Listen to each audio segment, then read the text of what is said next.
Selamat pagi. Bulan ini kita masih bahas tentang God and my vocation. Kalau saudara ingat minggu lalu Pastor Andi bicara bekerja adalah gift dari Tuhan. Saya harap buat saudara yang belum nonton, belum ikut ibadah yang minggu lalu bisa ikutin ibadah di Cactus Production di YouTube. Supaya apa? Itu akan ngasih gambaran kita selama 1 bulan akan bicara apa. Minggu lalu kita Pastor Andi bahas bahwa Tuhan juga bekerja. Kejadian 2 ayat 2 dibilang apa? Ketika Allah pada hari ke-7 telah menyelesaikan pekerjaan yang dibuatnya itu. Berhentilah ia pada hari ke-7 dari segala pekerjaan yang telah dibuatnya itu. Tuhan juga bekerja. Alkitab mencatat Tuhan juga bekerja. Di perjanjian baru kita lihat Yohanes 5 ayat 16 sampai 18. Dan karena itu orang-orang Yahudi berusaha menganiaya Yesus. Karena ia melakukan hal-hal itu pada hari Sabat. Ini kalau saudara ikutin daily devotion, ini pada saat Yesus menyembuhkan orang di hari Sabat. Ini bagian akhirnya ya. Dan karena itu orang-orang Yahudi berusaha menganiaya Yesus. Karena ia melakukan hal-hal itu pada hari Sabat. Tetapi ia berkata kepada mereka, Bapakku bekerja sampai sekarang, maka aku pun bekerja. Nah, kalau kita lihat di sini berarti Tuhan gak cuma bekerja di 6 hari penciptaan. Betul ya? Hari ke-7 dia Sabat, tapi setelah itu dia kerja lagi. Dan sampai sekarang dia bekerja. Makanya Yesus bekerja. Nah kalau kita bawa ke konteks sekarang, kita percaya Tuhan masih bekerja sampai sekarang. Amin. Makanya saya juga bekerja. Nah saya tambahin sedikit ayat 18. Sebab itu orang-orang Yahudi lebih berusaha lagi membunuhnya. Bukan saja karena ia meniadakan hari Sabat, tetapi juga karena ia mengatakan bahwa Allah adalah Bapaknya sendiri. Dan dengan demikian menyamakan dirinya dengan Allah.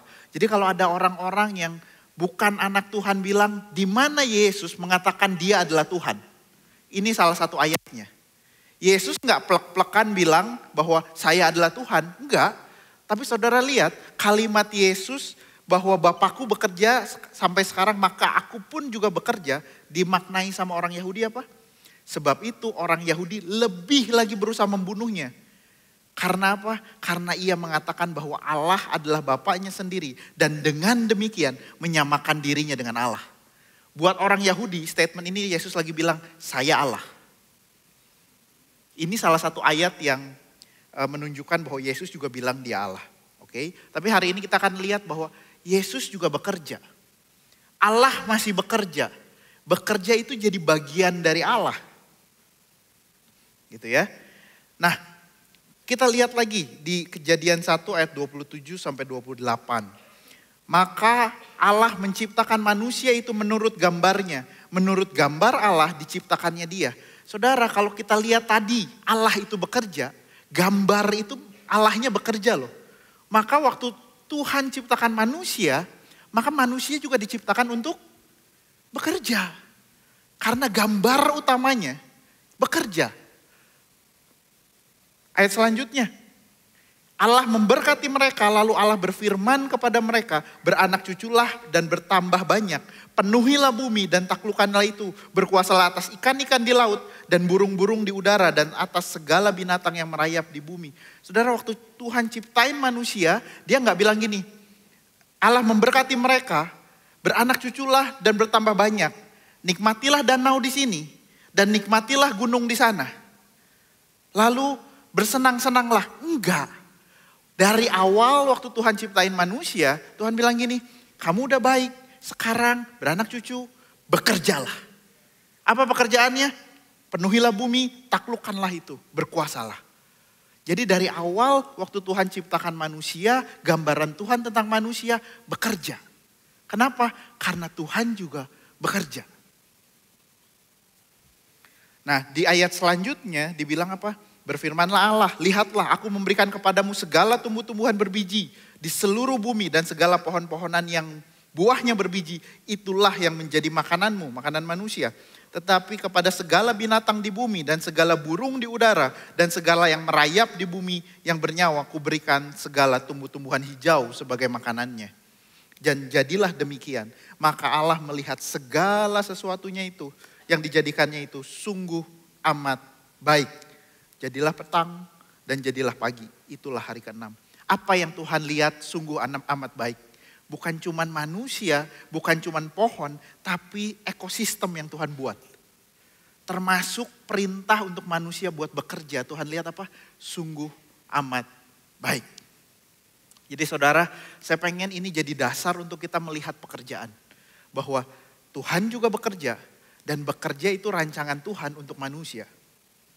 Dari sini kita bisa lihat bekerja adalah hal rohani. Jadi bukan ada gini, yang ini rohani, yang ini rohana. Bukan ya, yang ini rohani, ini sekuler. Ini punyanya Tuhan, ini punyanya saya. Ini pakai prinsipnya Tuhan, ini pakai prinsipnya saya. Ini pakai prinsip dunia, enggak. Semua itu rohani.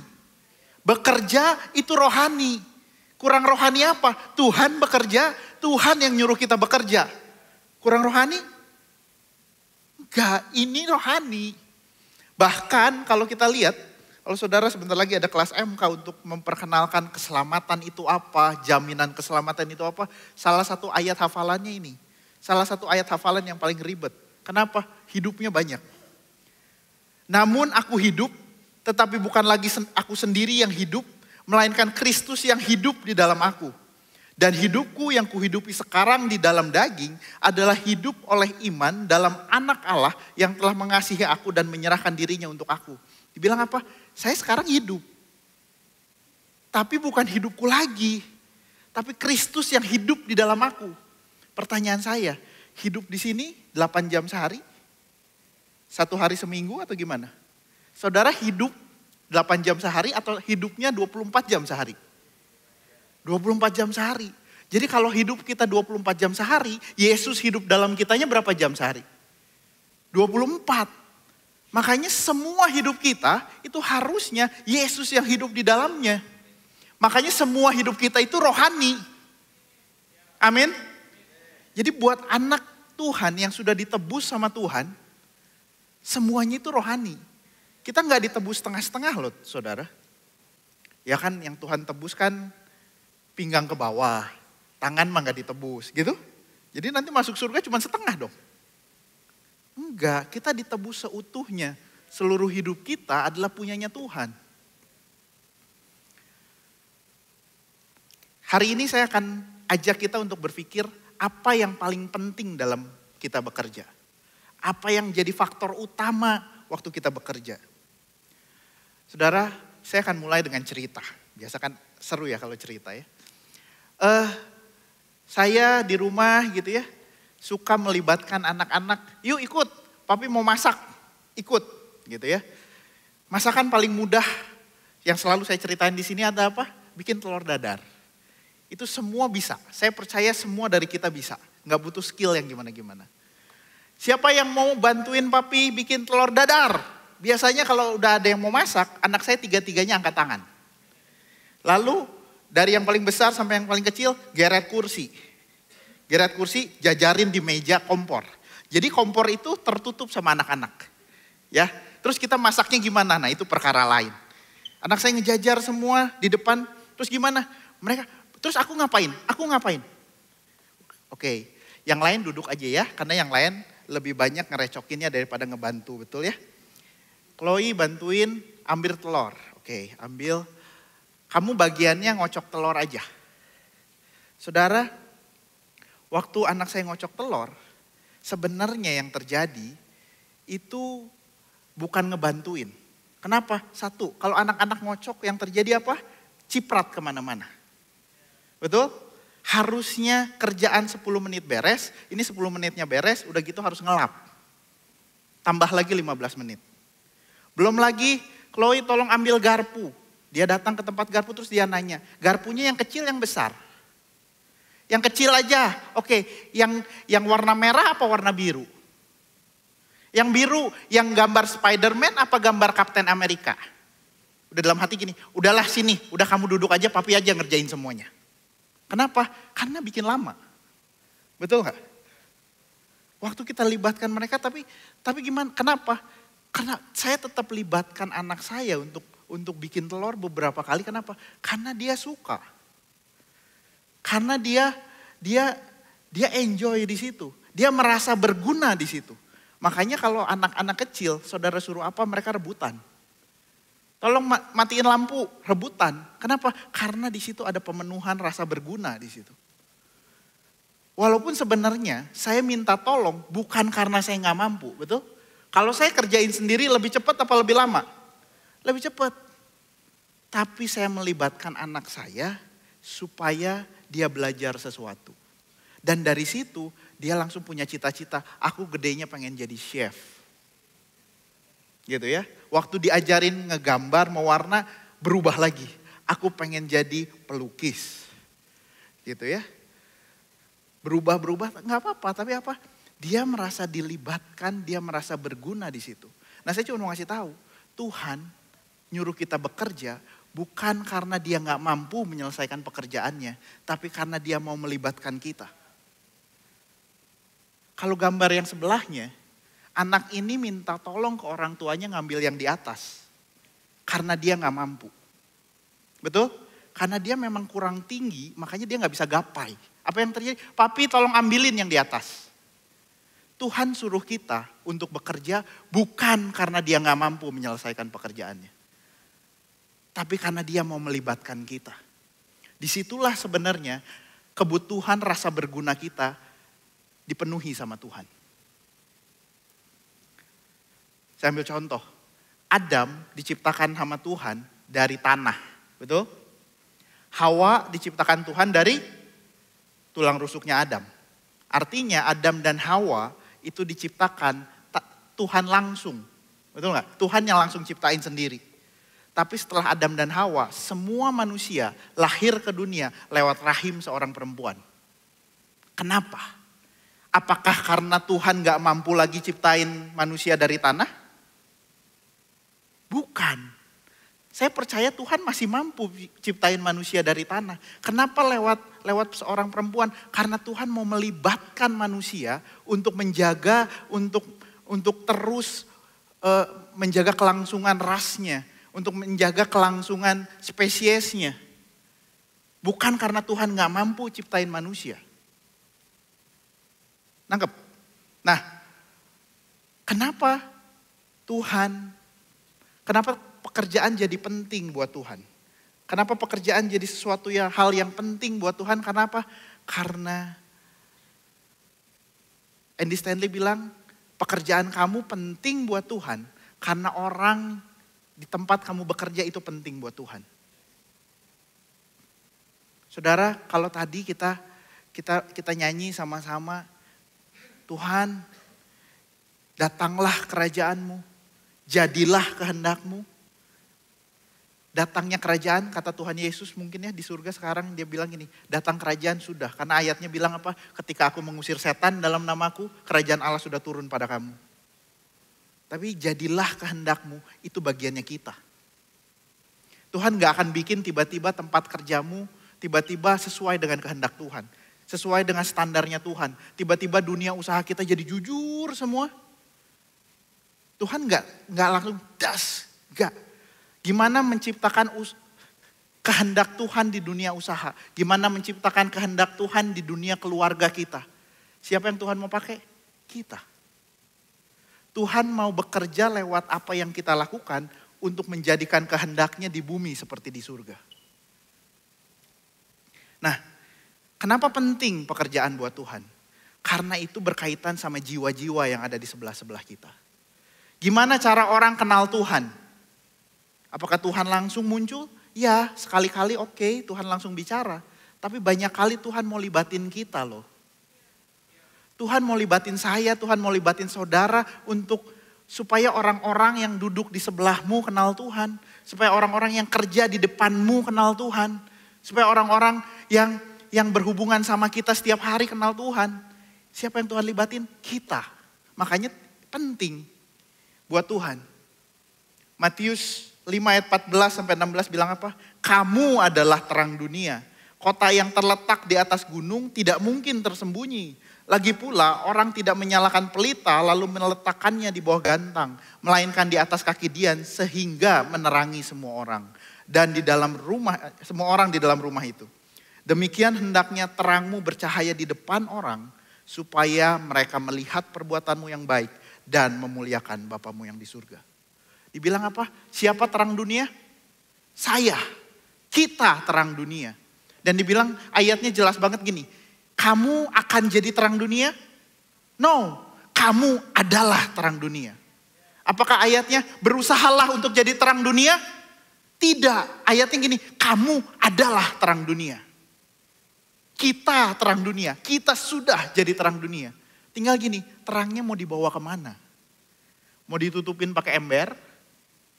Supaya yang lain gak bisa lihat? Atau kamu taruh di atas meja supaya semua orang bisa lihat? Waktu kita ngerjain pekerjaan dengan baik, orang akan lihat. Beda memang kalau MC-nya Ko Robert. Anak Tuhan. Diskon ya kok. Beda kalau yang kerjain, kalau ada kerjaan kayak gini, kasih ke Ko Jimmy. Pasti beres. Kenapa? Anak Tuhan. Lihat, siapa yang dimuliakan? Tuhan.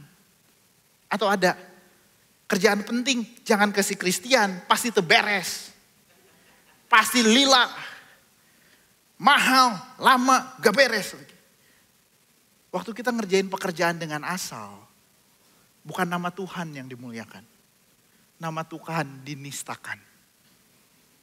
Pertanyaannya, sadar gak kalau pekerjaan kita itu penting buat Tuhan? Sadar gak kalau pekerjaan kita itu bawa nama yang lebih besar di baliknya?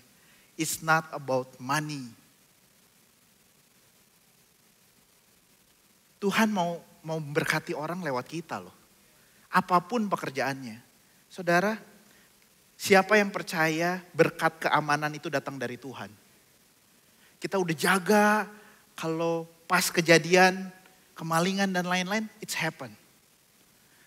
Keamanan itu bukan sekedar usahanya, tapi itu ada berkat yang dari Tuhan.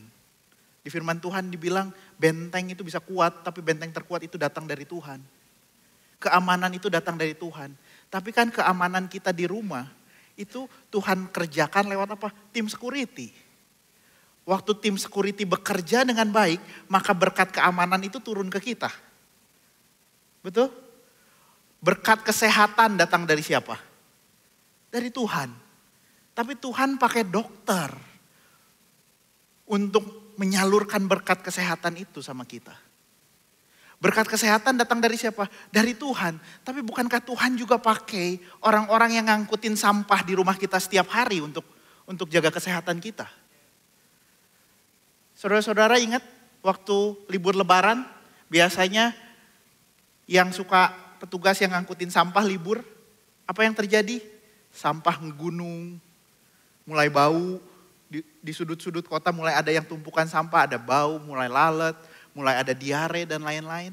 Artinya apa? Berkat kesehatan selama ini lewat mereka loh. Di sini apa? Tidak ada pekerjaan yang remeh. Kenapa? Pekerjaanmu apapun itu dipakai Tuhan untuk memberkati sesamamu. Memberkati enggak selalu soal gini, kasih duit yang banyak. Kasih waktu yang banyak. Enggak. Itu juga iya, tapi ada berkat yang lain. Waktu kita bekerja dengan benar, perusahaan kita bisa jalan terus. Bukankah itu memberkati orang-orang yang ada di perusahaan? Sebagai bisnismen, waktu kita salah ambil keputusan, perusahaan kita berhenti. Bukankah berkat untuk pegawai kita juga berhenti? Pekerjaan kita dipakai Tuhan untuk jadi berkat buat sesama kita. Jadi guru, waktu kita ngajar dengan benar, anak-anak kita dapat ilmu, bukankah berkat Tuhan di kehidupan selanjutnya? Di kehidupan, bukan setelah kematian ya. Berkat Tuhan di kehidupan kemudian hari waktu mereka dewasa. Mereka bisa punya ilmu yang cukup. Mereka punya pekerjaan yang layak. Mereka digaji sama perusahaan yang layak. Bukankah kita berperan dalam memberkati mereka? Jadi musisi. Orang lagi galau, saudara nyanyi dengan benar, nyanyi dengan serius. Mereka diberkati, datang sukacita. Bukankah itu berkat sukacita? Dan kita tahu sukacita datang dari Tuhan, cuman pakai kamu. Waktu kita ngerti ini, kita akan melihat pekerjaan kita dengan sisi yang berbeda. Kita nggak cuman gini, seberapa kamu bayar saya kasih kamu. No. Kita harus ngerti bahwa di pekerjaan kamu ada rencana Tuhan di situ. Ada pekerjaan Tuhan yang dititipin Tuhan lewat situ. Bukan karena Tuhan gak mampu kasih berkat sendiri. Tapi karena Tuhan mau melibatkan kamu. Karena Tuhan mau melibatkan saya. Dibilang apa? Demikianlah hendaknya terangmu bercahaya di depan orang. Supaya mereka melihat perbuatanmu yang baik. Dan memuliakan Bapakmu yang di surga. Kenapa pekerjaan penting? Karena sebagai orang dewasa, kita 8 jam minimal sehari ada di pekerjaan. Kita lebih banyak di pekerjaan dibanding di rumah. Kecuali yang WFH. Tapi WFH juga kan gak bisa diganggu. Ada anak datang, nanti dulu, papi lagi kerja. Padahal lagi nge-YouTube. Ya berapa banyak ya yang ketawa itu pelaku-pelakunya tuh. Saudara, terbesar waktu yang kita habiskan, waktu produktif yang kita habiskan dalam kehidupan dewasa kita ada di dunia pekerjaan. Betul? Dan artinya apa? Tuhan mau titip, jadi terang di dunia pekerjaanmu. Supaya apa? Supaya orang-orang yang ada di sekitar pekerjaan kita memuliakan Tuhan. Akhirnya kamu beda ya. Kenapa Her kamu beda? Kenapa? Kok kamu diminta ngerjain ini, kamu kerjain dengan luar biasa? Harusnya kita bisa jawab, karena Tuhan saya luar biasa. Karena yang di dalam ini luar biasa. Masa yang keluar biasa aja? Apa yang keluar mencerminkan apa yang di dalam. Amin. Kalau yang di dalam kita luar biasa, harusnya yang keluar luar biasa. Dan Tuhan kita gak pernah setengah-setengah. Why work matters to God? Kenapa pekerjaan kita? Kenapa status kita, keberadaan kita, saya bilang buat kita yang jadi ibu rumah tangga, Tuhan punya rencana buat kamu. Buat kita yang masih mahasiswa, Tuhan punya rencana buat kamu. Kenapa? Karena melalui apa yang kita lakukan, kita lagi mencintai manusia dan membiarkan Tuhan memberkati orang lain lewat apa yang kita lakukan. Ini yang penting. It's not about money. Ini soal Tuhan mau pakai kita jadi berkat buat orang lain. Terus harus gimana, Pak? Tadi kita lihat bekerja, Tuhan juga bekerja. Tuhan merancang manusia buat bekerja. Adalah kehendak Tuhan untuk Adam dan Hawa mengelola Taman Eden. Adalah keinginannya untuk manusia bekerja. Kalau ini semua tentang Tuhan, harusnya kita bekerja dengan caranya Tuhan. Karena ini rencananya Tuhan. Harusnya kita bekerja dengan standarnya Tuhan.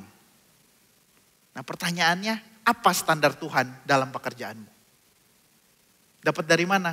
Alkitab. Jadi balik lagi, harusnya gimana? Sesimpel saudara baca Alkitab, saudara renungkan Alkitab, apa yang Alkitab bilang, praktekin di dunia kerja.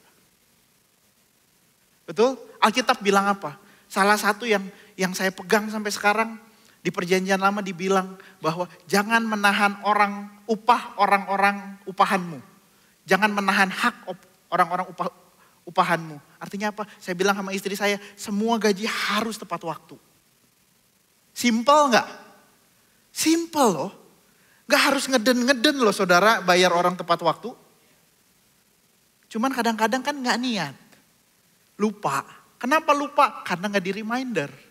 Padahal sejauh kita ketik reminder untuk ngingetin hari ini gajian loh. Sebenarnya praktek firman Tuhan gak sesusah itu kok. Apalagi kalau benar-benar Tuhan ada di dalam kita. Saudara kita punya misi untuk bawa nilai kerajaan Allah kemanapun kita pergi. Nilai-nilainya apa itu ada di Alkitab. Sambil saudara minggu-minggu ini mikir, merenungkan firman Tuhan. Apa yang saudara mau praktek, minimal saya kasih 2 PR lah ya. 2 mah oke lah ya. Gak banyak teing. Yang pertama, Matius 5 ayat 41. Dan siapapun yang memaksa engkau berjalan sejauh 1 mil, berjalanlah bersama dia 2 mil. Bisa lah ya. Semuanya mulai menyesal datang ke ibadah hari ini. Konteksnya waktu itu, yang orang Yahudi itu lagi dijajah sama orang Romawi, betul? Nah, orang Romawi, pasukan-pasukan Romawi itu berhak memaksa orang untuk ngikutin perintahnya. Waktu saya jalan ke sini, ada orang Romawi lewat terus bilang, Chris, kamu jalan bersama saya 1 mil ke sana. Tapi kan saya maunya ke sini. Nggak bisa, kamu harus ke sana. Apa yang saya lakukan? Saya harus nurut.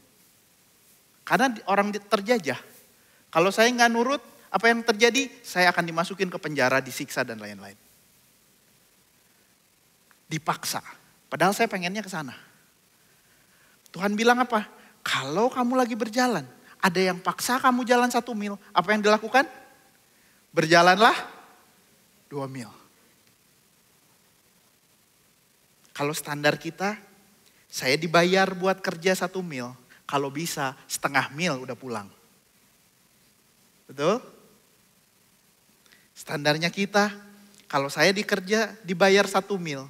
Beresin kerjaannya sambil ngedumel. Aduh gak beres-beres nih. Kadang-kadang ada yang bilang, saya pernah dengar, kalau dibayar kerjaan 1 mil, kalau bisa beresinnya pas 1 mil itu pas jam 5 sore. Jadi apa? Pas tank beres. Kalau kamu kerjain 1 mil, jam 2 udah beres, nanti dikasih kerjaan yang lain. Betul? Udahlah susah lah, kita mah ditekan terus lah. Ngedumel gitu, kerja selesai jam 5, ngedumelnya selesainya jam 8. Ya kan? Istri di rumah kena dumelan-dumelannya. Itu standarnya kita. Standarnya kita dibayar buat kerjain 1 mil, kita kerjainnya pas-pasan dan ya yang penting mah beres. Kenapa? Kan dibayarnya cuma segitu. Kalau kamu mau lebih, bayar lebih. Standarnya Tuhan, kamu dipaksa, bukan dibayar ya. Kamu dipaksa pun jalan 1 mil, kerjakan 2 mil. Waktu kita punya tanggung jawab di kerjaan, standarnya Tuhan bilang apa? Kamu tanggung jawabnya sampai sini, kerjain lebih yuk. Itu standarnya Tuhan. Kenapa? Karena Tuhan ngerjain yang sama buat kita. Kalau saudara baca firman, kita jatuh dalam dosa, apa yang Tuhan lakukan? Tuhan bikin janjinya, Tuhan bikin perencanaannya, Tuhan turun ke dunia, Tuhan mati di kayu salib, Tuhan bangkit. Sudah bangkit, saudara pikir kita bisa taat? Enggak. Alkitab bilang untuk taat kamu butuh Roh Kudus. Dia kirim Roh Kudus. Terus dia tahu kita ini suka putus asa. Dia kasih janji nanti akan ada kehidupan setelah ini dan kamu akan hidup kekal. Bukankah itu extra mile, saudara? Tuhan tuh lakukan dari A sampai Z sendiri tanpa melibatkan kita sebenarnya. Kalau Tuhan yang extra mile itu ada di dalam, kenapa gak keluar? Kenapa kita gak keluarkan dia lewat pekerjaan kita? Kenapa kita gak tunjukkan? Karena waktu ditunjukkanlah orang-orang lain baru bisa melihat, oh Tuhan kamu beda ya. Kapan itu terjadi? Waktu kita extra mile dalam pekerjaan. Itu yang pertama ya, extra mile ya. Mau ya prakteknya, amin? Agak sepi kalau yang extra mile. Nanti mungkin PR kedua mungkin. PR yang kedua. Lukas 6 ayat 31 dan 33. Dan sebagaimana kamu kehendaki supaya orang perbuat kepadamu, perbuatlah juga demikian kepada mereka. Ini standarnya Tuhan. Sebab jikalau kamu berbuat baik kepada orang yang berbuat baik kepadamu, apakah jasamu? Orang-orang yang gak kenal Tuhan pun berbuat demikian. Gak ada bedanya kamu sama orang lain. Jadi Tuhan mau lihat, mau bilang gini, kamu berhubungan sama orang di kerjaan. Ada atasan, ada bawahan, ada rekan kerja. Perbuatlah kepada mereka seperti yang kamu pengen mereka perbuat kepadamu. Saya kasih contoh ya. Saya coba rubah sedikit.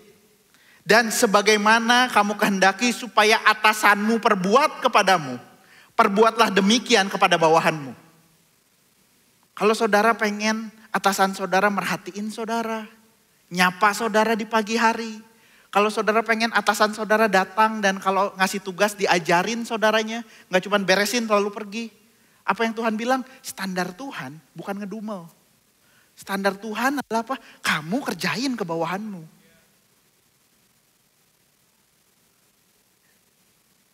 Dan sebagaimana kamu kehendaki supaya rekan kerjamu perbuat kepadamu, perbuatlah juga demikian kepada rekan kerjamu. Kalau saudara pengen rekan kerja yang mendengarkan, belajar dengerin. Itu standarnya Tuhan. Dan itu yang Tuhan lakukan. Dan sebagaimana kamu kehendaki supaya bawahanmu perbuat kepadamu, perbuatlah demikian kepada atasanmu. Kalau saudara pengen bawahan saudara berhenti untuk ngomongin saudara di belakang, yang harus saudara lakukan apa? Berhenti ngomongin atasanmu di belakang. Kalau saudara pengen bawahan saudara lakukan pekerjaan dengan excellent, siapa? Saya kerjain. Apa yang saudara lakukan? Saudara waktu dapat kerjaan, saudara lakukan pekerjaan saudara dengan excellent. Itu standarnya Tuhan. Dan waktu kita, iya ya, Tuhan saya begini, Tuhan saya netapin standarnya begini. Apa yang kita lakukan? Pertama saya mau praktek. Di mana? Salah satunya di pekerjaan. Dengan harapan apa? Orang di pekerjaan kita akhirnya memuliakan Bapa. Dan karena itu Tuhan jadi penting dalam pekerjaan kita. Kenapa? Karena ini soal Tuhan, betul? Pekerjaan itu rencananya Tuhan. Pekerjaan itu image-nya Tuhan. Pekerjaan itu kehendaknya Tuhan. Pekerjaan itu harus dilakukan dengan caranya Tuhan. Dengan standarnya Tuhan. Mampu nggak? Nggak mampu. Saya bilang, saya disuruh memperlakukan orang lain dengan baik seperti yang saya pengen saya diperlakukan. Saya nggak bisa. Makanya saya perlu penyediaan Tuhan. God provision. Tanpa Tuhan yang kasih kekuatan, gak bisa saudara. Karena ini semua tentang Tuhan. Pekerjaan kita bukan soal duit. Pekerjaan kita tentang Tuhan. It's all about God. Nah, harapan saya adalah setelah kita mengerti hari ini, kita bisa melihat pekerjaan lebih jauh. Bukan soal apa yang saya dapat, tapi apa yang saya beri. Kok gitu? Kok bukan soal apa yang saya dapat, kok soal apa yang saya beri? Karena semua yang kita butuh sudah kita dapatkan dari Tuhan. Pekerjaan kita harus masuk ke dunia pekerjaan dengan modal bahwa saya tahu Tuhan sudah penuhi semuanya. Saya tahu ini adalah cara saya untuk bersyukur sama Tuhan, bukan untuk dapat sesuatu dari Tuhan. Saudara, di Kejadian 1 tadi dibilang, maka Allah melihat segala sesuatu yang dijadikannya itu sungguh amat baik. Apa yang dijadikannya? Yang saya kasih warna kuning salah satu halnya. Aku memberikan kepadamu segala tumbuh-tumbuhan yang berbiji di seluruh bumi. Dan segala pohon-pohon yang buahnya berbiji, itulah yang menjadi makananmu. Tetapi segala binatang di bumi dan segala burung di udara dan segala yang merayap di bumi yang bernyawa kuberikan segala tumbuh-tumbuhan hijau menjadi makanannya. Dan Tuhan melihat sungguh amat baik. Adam dan Hawa bekerja bukan untuk cari makan. Kenapa? Karena dia tahu yang kasih makan Tuhan. Makanya waktu kita bekerja bukan soal apa yang saya dapat. Adam dan Hawa di Taman Eden sudah utuh, sudah penuh sama kepenuhannya Tuhan. Tuhan jadi sumber rasa dicintai. Tuhan jadi sumber rasa berharga. Adam gak harus ganti-ganti merek pohon untuk dipakai, untuk merasa berharga. No, dia berharga karena Tuhan melihat dia berharga. Adam tahu persis dia disayang Tuhan. Adam tahu persis dia berguna buat Tuhan. Kenapa? Karena Tuhan libatin kok dalam pekerjaannya Adam. Dalam pekerjaannya Tuhan. Kebutuhan fisik dipenuhinya sama siapa? Tuhan. Ayat tadi bilang makanan udah ready. Kamu tinggal ambil, siap. Waktu jatuh dalam dosa, sumber ini putus. Lampu ini kabelnya diputus. Makanya gak bisa terang. Makanya kita cari sumber. Apa yang kita cari? Kita cari sumber rasa cinta. Kita cari sumber rasa berharga. Kita cari sumber rasa berguna. Kita cari kebutuhan-kebutuhan fisik. Kenapa? Karena kita lepas dari sumbernya. Kristus datang, penebusannya di kayu salib mengembalikan koneksi kita pada sang sumber. Sehingga kita gak perlu cari rasa berharga di orang lain. Kita gak perlu cari rasa disayang dengan mengerjakan yang lain. Kita gak perlu mati-matian cari rasa berguna. Kenapa? Karena kita tahu kita punya Tuhan yang memenuhi semuanya itu. Buat lampu, bersinar itu cuma apa? Perkara dialiri listrik apa enggak? Saudara pernah melihat lampu yang sudah terkonek sama listrik lalu ngeden? Sampai gemeter lampunya. Kenapa? Bersinar, bersinar, bersinar. Bersinar enggak? Kotor ya. Lampu buat bersinar, konek listrik bersinar. Pertanyaan saya, konek enggak sama sumbernya? Waktu kita masih punya rasa berharga salah, rasa dicintai salah, jangan-jangan kita enggak konek sama Tuhan. Konek sama Tuhan itu yang akan memungkinkan kita jadi berkat di dunia pekerjaan. Yuk renungkan. Apa yang bikin kita gak bisa jadi berkat di dunia kerja? Itu hambatan-hambatannya. Lepaskan. Kenapa? Karena semuanya sudah selesai. Tuhan Yesus di kayu salib bilang apa? Sudah selesai. Tinggal kamu bersinar. Ini sumbernya. Dikonekin lagi sama Tuhan. Yuk, renungkan apa yang Tuhan mau buat di pekerjaanmu. Sambil sama-sama kita naikkan satu pujian penyembahan. Sambil kita renungkan bagaimana rencana Tuhan, bagaimana kehendaknya itu terjadi dalam pekerjaan kita. Datanglah kerajaanmu, jadilah kehendak-Mu di bumi seperti di surga. Yes, Tuhan. Pakai kami Tuhan. Cukupkanlah kami, ampunilah kami seperti kami ampuni sesama kami. Datanglah kerajaan-Mu. Thank you kalau Tuhan mau melibatkan kami Tuhan, dalam menjadikan kehendak-Mu di bumi seperti di surga. Seperti di surga, lepaskanlah kami dari pencobaan, sebab Kau yang berkuasa, Kau mulia selamanya.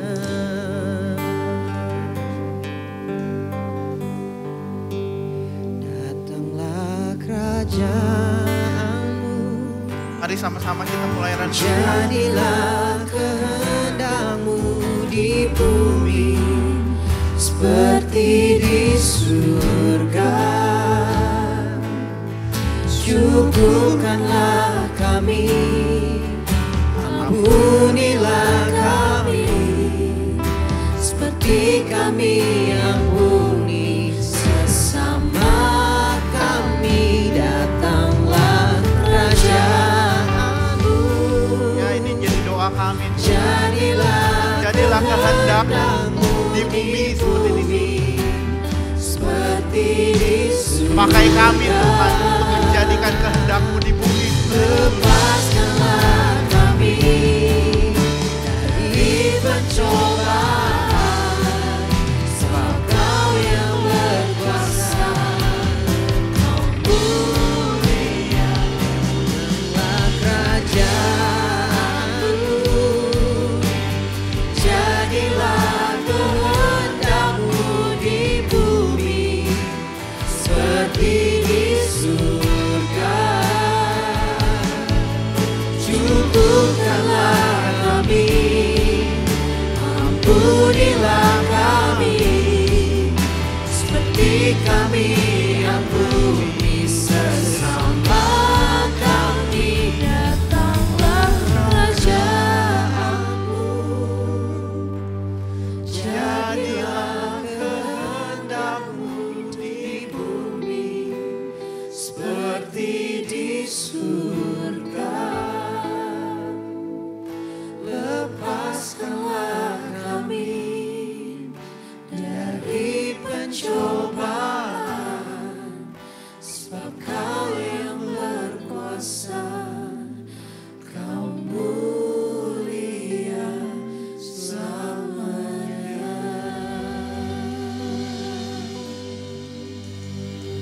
Tuhan, thank you kalau Engkau mau melibatkan kami Tuhan.